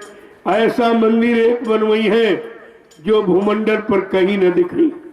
वो मथुरा बराबर प्रमाण दे रहा है रविदास जी की वाणी का। कहा था बच्चा, ये मथुरा का वो मंदिर है जो विश्व में कहीं नहीं। क्योंकि कोई मंदिर से ये नहीं लाभ दिला सकता कि तुम मंदिर का दर्शन करो, तुम्हारी एक मनोकामना पूरी कर दी जाए। ये कोई वादा नहीं कर रहा। कोई भी मंदिर हिंदुस्तान में जितने बने हैं, लेकिन ये वादा मंदिर से कोई नहीं करा सकता। अरे जो जड़ से काम करा सकता, चेतन से काम नहीं कराएगा। जड़ के लिए कह रहा इस मंदिर का दर्शन करो, तुम्हारी एक मनोकामना पूरी होगी। कब? जब वहां जाता जागता देवता बैठा हुआ, जीता जागता देवता बैठा, बरकत बांट रहा है। लूट लो बरकत, लूट लो। इस शब्द को अभी तक लोग नहीं समझ पाए। अरे कोई बैठा होगा तो आपको बरकत देगा। और इन्होंने क्या प्रचार किया? वो जीता जागता देवता मर गया तो मथुरा में मंदिर से बरकत कौन बांटेगा? क्या मंदिर बांटेगा? मंदिर नहीं था। इस मंदिर को पाक साफ शुद्ध करने के लिए जड़ मंदिर को बनाया गया। जैसे कांटा कांटे से निकलता, पैर में कांटा छुप जाए और उससे बड़ा कांटा जब लोगे तुम निकाल पाओगे। इसलिए इस जड़ से निकालने के लिए समृद्ध दाता सदगुरु दयाल बाबा जय गुरुदेव जी महाराज ने एक बड़ा कांटा मथुरा में तैयार कर दिया कि जितने पत्थर की तरफ जाने वाले, पत्थर में भगवान की आस्था रखने वाले, वो इधर आवे। देखो ये पत्थर क्या काम कर रहा, पत्थर नहीं करा रहा, पत्थर से कराने वाला करा रहा। और इन्होंने कराने वाले को मुर्दा बता दिया, मर गए, चले गए। तो क्या मंदिर काम करेगा? और ये भी कहा महात्मा जब जिस स्थान को छोड़ देते हैं उस स्थान पर जाने से बच्चा तुम्हें कोई परमार्थी आध्यात्मिक लाभ नहीं मिलेगा। ये भी कहा। आगे क्या कह रहे हैं कि ऐसा मंदिर एक बनवाई है जो भूमंडल पर कहीं न दिखाई है। पंचम कलश अनोखी मूरत, झंडा श्वेत सुरूली सूरत का सफेद झंडा, यानी पाक साफ निर्मल। इस झंडे में कोई दाग नहीं है, ये लाल पीला काला नहीं है, श्वेत ध्वजा फहरावे। और सबको मुक्ति द्वार दिखावे। इतनी बड़ी बात है। कहा कि गुरु नाम से सब जग जाने, उनको पहचान गुरु नाम से होगी, सब उनको गुरु मान लेंगे। ऐसा वो अपने को गुरु नहीं कहते, लेकिन जिनको दिखाई देता है, जिनको सुनाई देता है, कुछ लाभ और दया मिलती है, वो तो अपनी आस्था के अनुसार मान लेंगे। क्या तुम किसी की आस्था हटा सकते हो? लोग पत्थर में आस्था बनाए भगवान की, क्या उनकी आस्था मिटा सकते? आस्था कभी मिटाई नहीं जाती। आस्था ही रास्ता दिखाती है, लेकिन अगर जड़ में आस्था रखोगे तो जड़ में फंस के रह जाओगे, और आस्था अगर चेतन में हो जाए तो जाके अपने घर चले जाओगे। आस्था का भी परिणाम अलग अलग।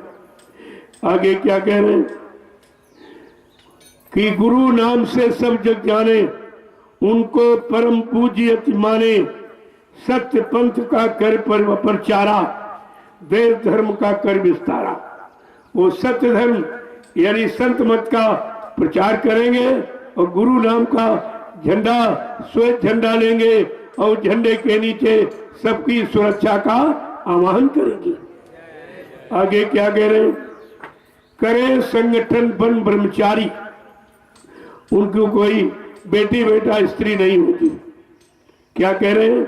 वो संगठन बनाएंगे। करे संगठन बन ब्रह्मचारी, उन समान कोई नहीं उपकारी, उनके समान कोई दूसरा जीवों का उपकार भला कल्याण करने वाला है ही नहीं।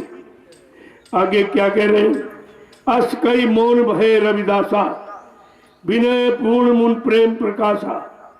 ऐसा ये सब कहकर, ये वृत्तांत सुनाकर आगे भविष्य में आने वाली स्थित परिस्थिति की जानकारी और समय के महापुरुष की जानकारी देकर रविदास जी मौन हो रहे, अपनी लेखनी वहीं से विराम कर रहे।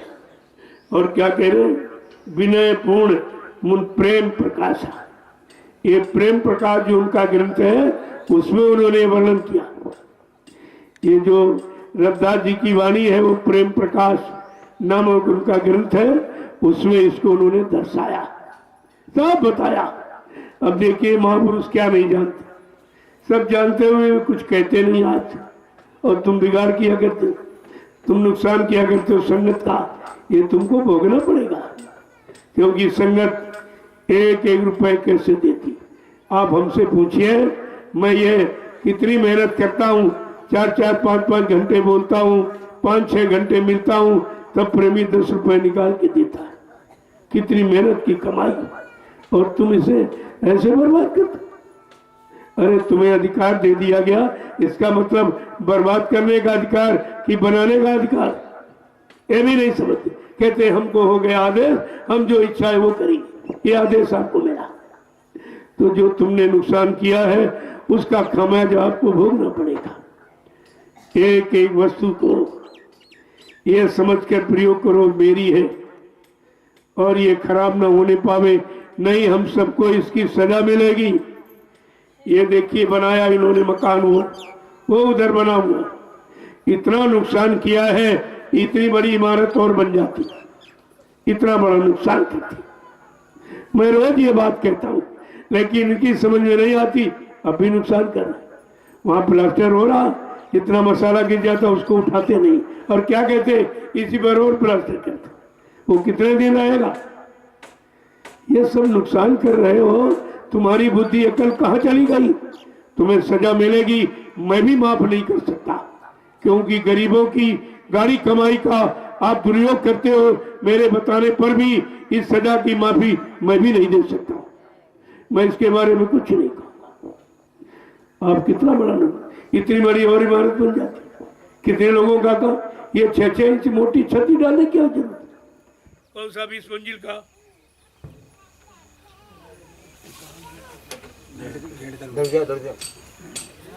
एक आदमी कोई बैठना चाहिए।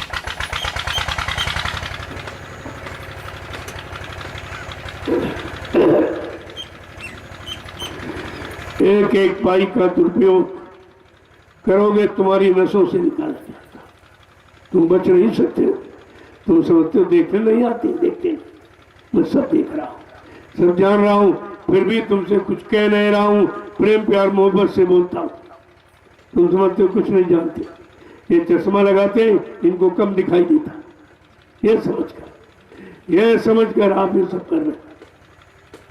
तो मैं ये व्यवस्था ही खत्म कर दूंगा, ये बन जाए, इसके बाद सबका जवाब अपने अपने घर जाओ, परिवार की सेवा करो, तुम्हारी सेवा का समय खत्म हो गया। अब दूसरे लोग आएंगे, उनको मौका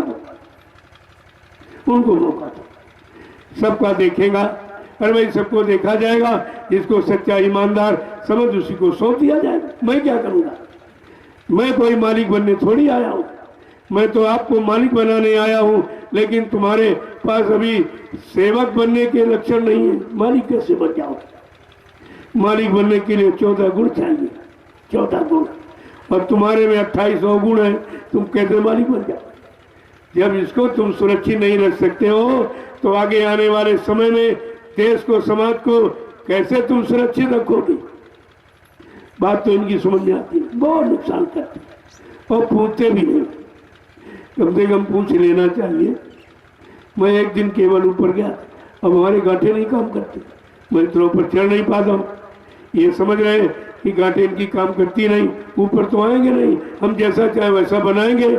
लेकिन ये नहीं मालूम तुम्हारी नसों से वसूल किया जाए, तुम्हारी नसों से ढूंढ ढूंढ कर बदला लेगा, वो हिसाब चुकता सब कर देगा, सारा हिसाब तुमको चुकाना और देना पड़ेगा। तुम ये मत समझो कि हम कहीं जाके बच जाएंगे, यहाँ से भाग जाओगे तो क्या बच जाओगे? क्या देश दुनिया के कहीं बाहर चले जाओगे? फिर कैसे आप बचोगे? जय गुरुदेव, जय गुरुदेव। देखो इनके पास इतनी बोरियां, अरे बोरी बिछा लो, प्लास्टर करो, जो गिर जाए उसको फिर प्रयोग करो। और जो बेचारे कुछ कहते हैं तो ये क्या कहता, तुम क्या जानो, हमको आदेश हुआ, हम अपनी इच्छा से काम, तो उसको आदेश ही हुआ कि मनमानी मां करे तो दंड कौन भोगेगा?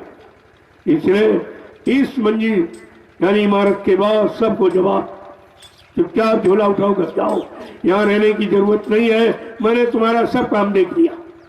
मैं कोई आंखें बंद करके नहीं बैठा रहता हूँ, सब देखता रहता हूँ, सब सोचता विचार करता रहता हूँ, इनके अंदर कब सच्चे अच्छे भाव बनेंगे, ये प्रेमियों की सेवा का कब रखाव करेंगे, कब रक्षा करेंगे, एक एक कण की सुरक्षा करेंगे, ये मैं सब देख रहा हूँ। नहीं तो अब तक सब जिम्मेदारी तुम्ही को सौंप देता, लेकिन कोई ऐसा नहीं जिम्मेदार जो जिम्मेदारी उठावे। मैं तो रोज कहता हूँ आप जिम्मेदारी यहाँ की ले लो, मैं दूसरी जगह बैठ जाऊंगा। मैं इस जमीन जायदाद से फंसा नहीं, मैं किसी वस्तु में फंसा नहीं, लेकिन केवल आपकी व्यवस्था में जरूर फंसा हूं। तो जल्दी से हो जाए, बन जाए सबका काम और सब जीवात्माएं अपने घर को चल पड़े, बस मेरी जिम्मेदारी खत्म। जय गुरुदेव, जय गुरुदेव, जय गुरुदेव, जय गुरुदेव। नाम किसका? प्रभु का प्यारा नाम। सब लोग खड़े हो जाओ जरा। देखो जो भी काम जहाँ करो, सेवा सच्चाई ईमानदारी मेहनत से करो, तो आपको परमार्थी सेवा का लाभ मिलेगा। अब जो लोग कर रहे हैं सबका फर्ज है, कोई ऐसा काम हो रहा था गलत या कर रहा था अपनी मनमानी, आपको हमें सूचना देनी चाहिए। तुमने तो हमको बताया नहीं, और कितना वहां नुकसान हुआ उस इमारत में, बहुत भारी नुकसान इन लोगों ने किया। चलो इसका खामियाजा तुम भोगोगे, हमारा उसमें क्या मतलब है? बताने सुनाने समझाने में नहीं मानते हो, अहंकार गरुड़ गुमान घमंड में रहते हो कि हमको सेवा का अधिकार नहीं। सेवा का अधिकार नहीं, सेवा करने का मौका अवसर दिया गया। अधिकार किसी को नहीं, कोई यहाँ मालिक नहीं। कभी मत समझना यहाँ मालिक कोई नहीं। अगर सेवादार बनकर सेवा भाव में करोगे तो लाभ मिलेगा, अरे कुछ नहीं, यही अपने घर। ऐसे आने जाने में तुम्हारा समय खराब हो जाएगा, फिर आप कहोगे हमको निकाल दिया गया। मैं निकालता नहीं, वो भर्ती करता। निकालने तो निकलते तो लोग अपने बुरे कर्म करके स्वतः निकल जाते, हम किसी को भगाते नहीं। लेकिन अब व्यवस्था फैलाओगे तो ये कह दूंगा अभी जाओ घर, जब तुम्हारा मन ठीक हो जाए तो फिर आ जाना, ये कहता हूँ। जय गुरुदेव, जय गुरुदेव, जय गुरुदेव। नाम किसका? प्रभु का प्यारा नाम। जोर से बोले, सब मिल बोले, बोलना होगा, भी से बोलो, दर्द हरेंगे, सब कष्ट मिटेंगे, शांति भी देंगे, सबके दाता, सबके मालिक। प्रेम से बोलो, ये नाम नहीं इंसान का, ये नाम है प्रभु का, ये काम नहीं इंसान का, ये काम है प्रभु का। देखो कितनी बुलंदी आवाज में समय का जगाया जय गुरु प्रभु का नाम कह रहा।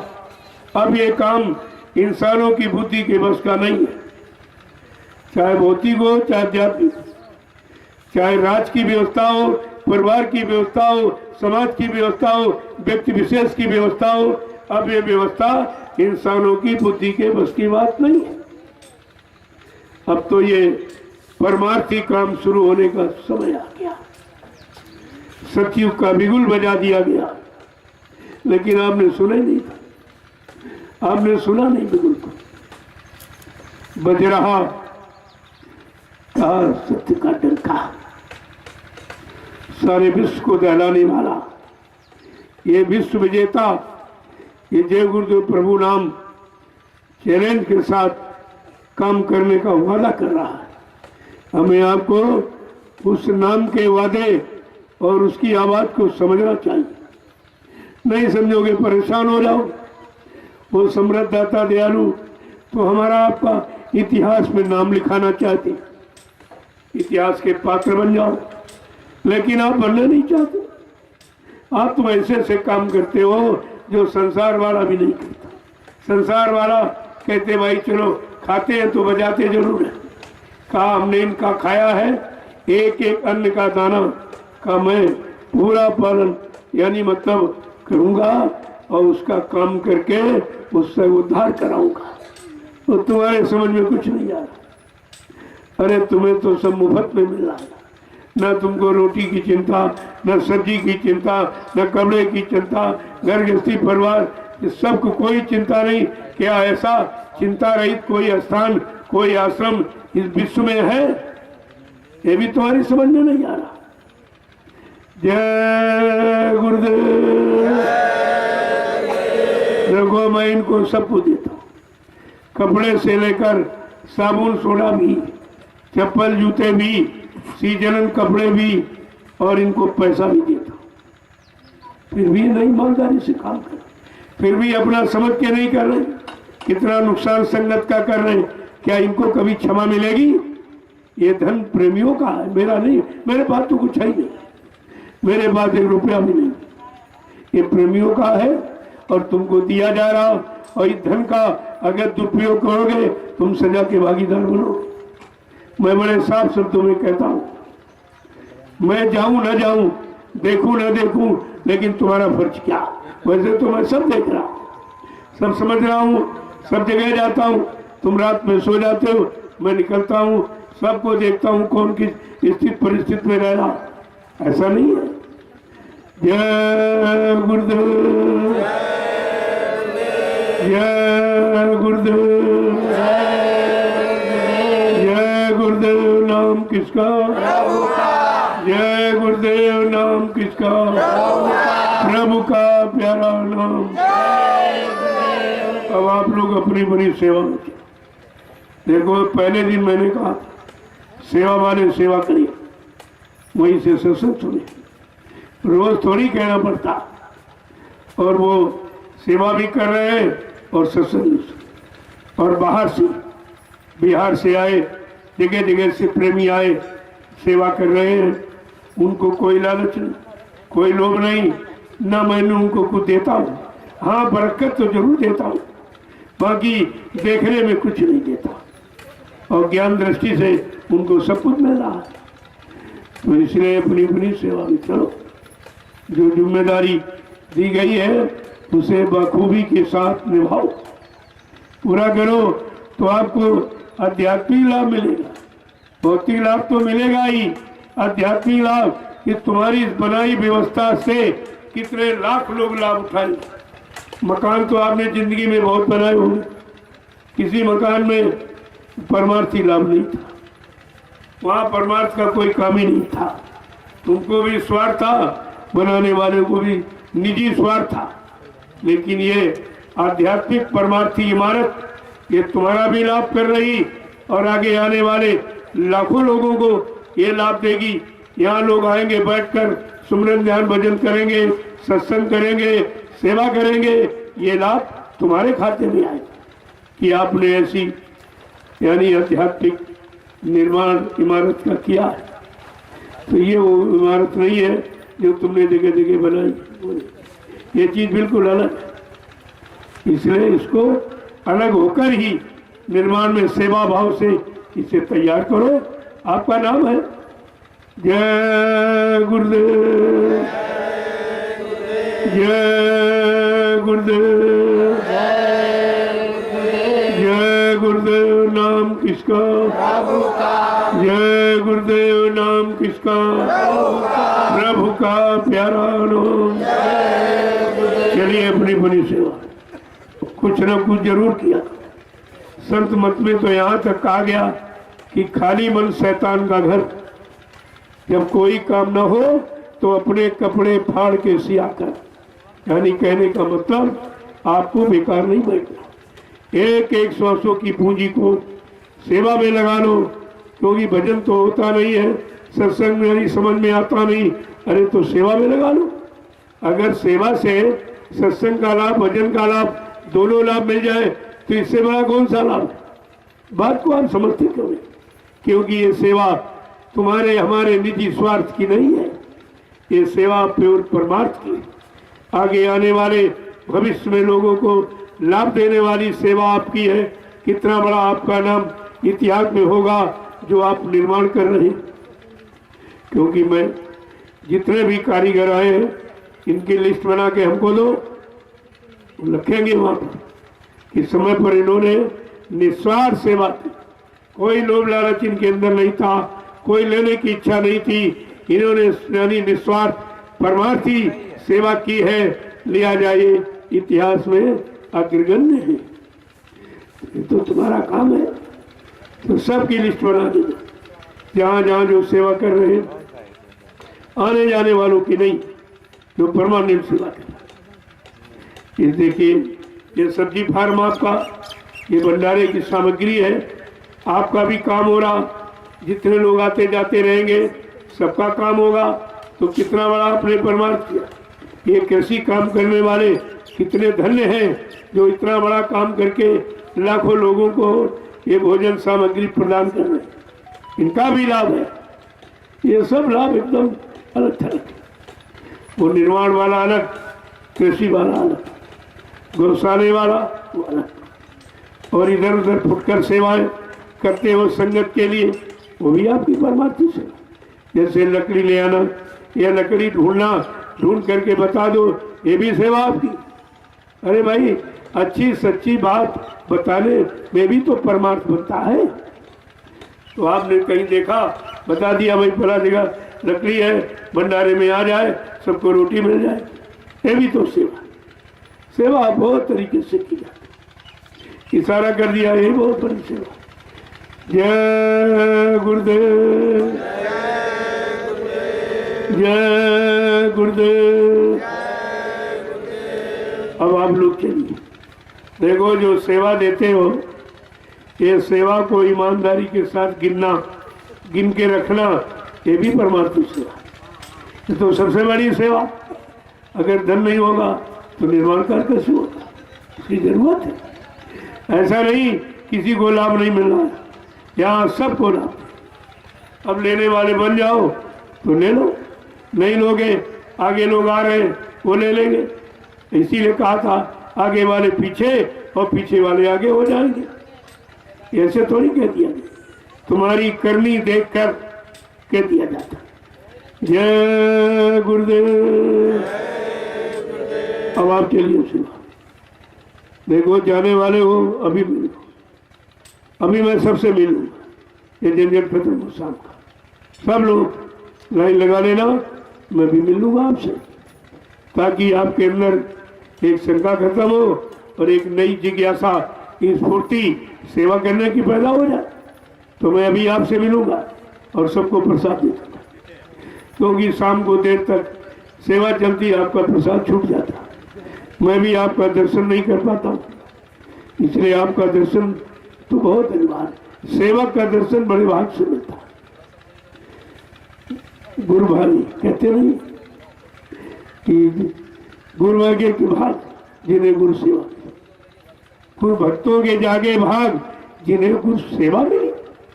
ये कितनी बड़ी परमार्थी सेवा, जिसको आप अभी तक समझ ही नहीं पा रहे हो। यहाँ चुपचाप मत बैठो, कुछ नहीं जो देखे इनको देखो। कोई गलत कर रहा हो फौरन उसको बताओ, न मानता हमसे बताइए आप। ये भी तो सेवा, कितना भारी नुकसान हो रहा, इसे आपको मद्देनजर रखना चाहिए। अब मैं अंतिम बार आज कह दिया हूँ, इसके बाद कहूँगा कि आप झोला उठाओ घर जाओ, जब तुम्हारा मन ठीक हो जाए तब आ जाना, तब आ जाना। ये सब अभी ये मैं कहने वाला हूँ, क्योंकि बराबर देख रहा हूँ इनके अंदर कोई बदलाव नहीं, वही अहंकार घुसा हुआ, हम बड़े जानकार तुम कुछ नहीं जानते। अभी मैं बता नक्शा दे दूँ तुम्हारा ये फेल हो जाएगा 2 मिनट, ये 2 मिनट में, इससे अच्छा बता दूंगा। लेकिन मैं तुम्हारे अनुसार रहता हूँ, तुम्हारे अनुसार करता हूँ और तुम्हारे अनुसार ही तुम्हारी सब बातों को सुनता हूँ, ऐसा नहीं है। जय गुरुदेव। अब आप लोग सेवा में चलिए, अपनी बड़ी सेवा में तैनात हो, किसी तरह की कोई त्रुटि ना आने पाए। गलतियां तो सबसे होती हैं, लेकिन गलतियों को जो मान ले, सुधार कर ले, वो ज्ञानी है, वही ज्ञानी माना जाता। चलो आप चलो चलो, मैं अभी आपको आवाज लगेगी, अभी आपसे मिल लूंगा, या तो मिल लो तब सेवा में जाओ, लाइन लगा दीजिए आप।